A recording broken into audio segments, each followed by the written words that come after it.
नमस्कार दोस्तों, स्वागत है हमारे चैनल पर। आज हम बहुत ही महत्वपूर्ण टॉपिक पे बात करेंगे दोस्तों। कोलकाता में जो रेप केस हुआ डॉक्टर मौमिता देवनाथ का, उससे पूरा देश झकझोर गया है, पूरा देश का दिल दहल गया है। दोस्तों, कोलकाता के आरजिकर मेडिकल कॉलेज में पूरे देश को केस ने झकझोर दिया है। वेस्ट बंगाल सहित कई इलाकों में प्रोटेस्ट भी देखने को मिला है और पुलिस ने 25 लोगों पर एफआईआर की और गिरफ्तार भी किया है।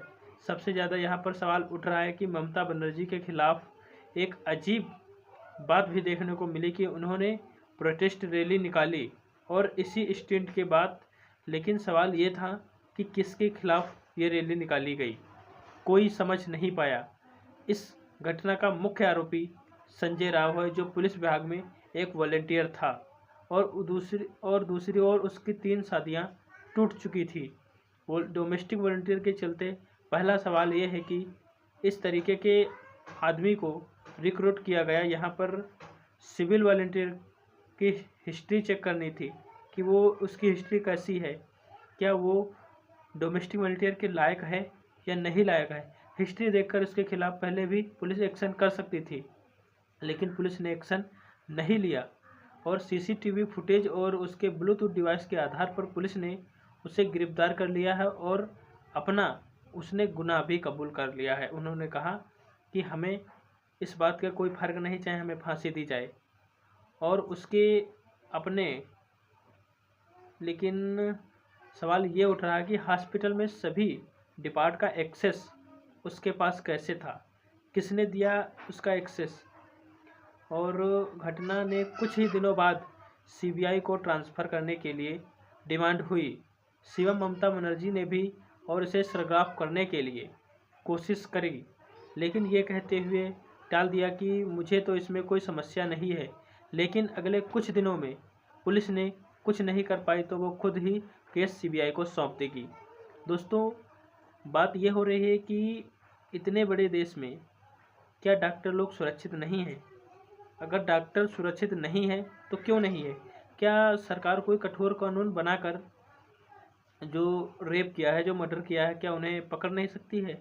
कठोर कानून बनाया जाए जिससे लोग रेप करने की ना सोचे, ऐसे गुनाह ना करें जिससे देश पूरा दहल जाता है।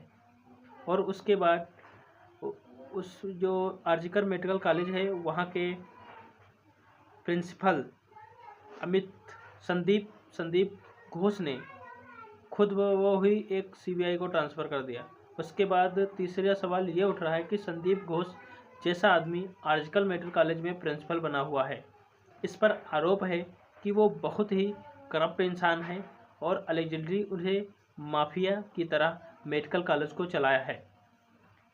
लेकिन उसका ट्रांसफ़र बार बार रुक जाता था, वो पता नहीं क्यों रुक जाता। इस बात का अंदेशा है कि उसका टीएमसी में कोई बड़ा चेहरा है या नेता है जो उसका सपोर्ट कर रहा है, इसलिए उसका ट्रांसफ़र बार बार रुक जाता था। टीएमसी में करीबी होने के कारण वो ट्रांसफ़र रुकवा लेता था।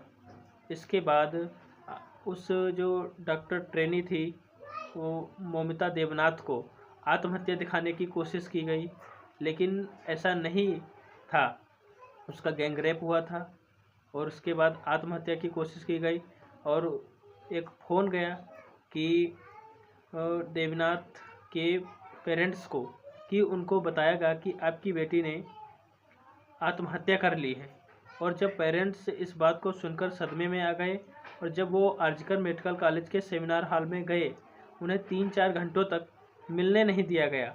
3-4 घंटे हो गए फिर भी नहीं अगर मिलने दिया गया, तो उन्होंने बार बार पूछा कि क्या बात है, कि उनकी बेटी कहाँ है और क्यों नहीं मिलने दिया गया। तो उन्होंने कहा आप सेटलमेंट कर सकते हैं। तो क्या जिसकी बेटी एक डॉक्टर हो वो क्या सेटलमेंट कर सकता है? और उस सिस्टम के प्रोटेस्ट से कई घंटों तक उसकी बॉडी नहीं दिखाई गई और एफआईआर लिखने में देरी गई। उन्हें जब वहाँ से हटाया गया, उसके बाद भी उसे कोलकाता नेशनल कॉलेज का प्रिंसिपल बनाया गया।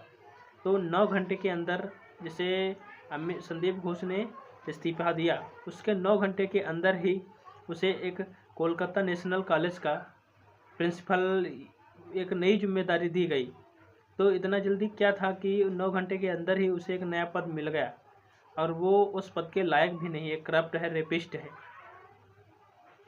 ऐसे ही प्रिंसिपल रहे तो हमारे देश का क्या होगा। और कोलकाता नेशनल का कॉलेज क्यों बनेगा, वो एक जगह रखने के लायक नहीं। दूसरी तरह उसे क्या रखा गया, कोलकाता हाई कोर्ट ने उस नॉनसेंस को वाइट अप करते हुए संदीप घोष को एक्सटेंटिव संदीप को ली ऑफ सेंस कर भेज दिया है। और इस देश भर में जब इस केस पर आवाज़ उठाई तो इसे वर्क प्लेसेस में बंगाल सरकार ने कुछ इनिशिएटिव आना उस पर किया।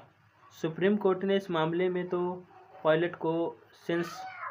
मोटो पायलट को सेंस लिए, और देश भर में हर रोज़ लगभग 80 बलात्कार होते हैं, रेप होते हैं, और बहुत से ऐसे रेप होते हैं जिनका ना कोर्ट में FIR होती है, ना थाने में FIR होती है।